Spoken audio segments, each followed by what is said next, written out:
బస్సులు ఉన్నాయి అధ్యక్ష. ప్రతి నెల పాఠశాలలు ప్రారంభమయ్యే కంటే ముందు 15 మేకు సంబంధించి వీటిని ఫిట్నెస్కు సంబంధించిన సర్టిఫికేట్ ఇస్తాం అధ్యక్ష. ఇది మ్యాండేటరీ చేసినాం. దానికంటే ముందే స్లాట్ బుక్ చేసుకొని ఆన్లైన్లో బస్సులతో పాటుగా వాటికి సంబంధించిన డ్రైవర్లు కావచ్చు, స్పేర్ డ్రైవర్లు కావచ్చు, అటెండెంట్స్ కావచ్చు, వాళ్ళందరూ కూడా కౌన్సిలింగ్ చేసి వాళ్ళందరినీ పర్ఫెక్ట్ అయిన తర్వాతనే వాని యొక్క ఫిట్నెస్ సర్టిఫికేట్ ఏం జరుగుతుంది ఆన్లైన్ లోపల చేసుకుంటారు అధ్యక్ష. దాని తర్వాత కేంద్ర ప్రభుత్వం రాష్ట్ర ప్రభుత్వం ఇచ్చినటువంటి చట్టాలకు అనుగుణంగా 15 సంవత్సరాలు దాటిన బస్సులన్నింటినీ వెంటనే స్క్రాప్ కిందకి తీసుకొని ఎక్కడ కూడా బస్సులు నడవకుండా చర్యలు తీసుకుంటామో, అదేవిధంగా గౌరవ సభ్యులు అడిగినట్టుగా ప్రతి బస్సులో ఫైర్కు సంబంధించి కావచ్చు లేదా ఫోన్ నెంబర్ డిస్ప్లే అనేటువంటి మ్యాండేటరీ చేస్తాం. మెడికల్ కిట్ను కూడా చేయడంతో పాటుగా ఎక్కడ కూడా బస్సులకు సంబంధించినటువంటి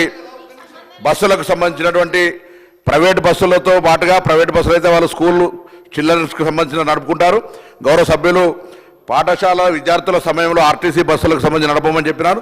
తప్పకుండా ఎక్కడెక్కడైతే పాఠశాల ఏరియాలు ఉన్నాయో వాటన్నిటి ప్రకారంగా పాఠశాలకు సంబంధించినటువంటి స్కూల్ బస్సులు నడిపే కార్యక్రమం తీసుకోవడంతో పాటుగా ఎక్కడైతే స్కూల్ ఏరియా లోపల ఇంకా బస్సుల రిక్వైర్మెంట్ ఉందో ఆల్రెడీ ఇప్పటికే ముఖ్యమంత్రి గారు సూచన జరిగింది.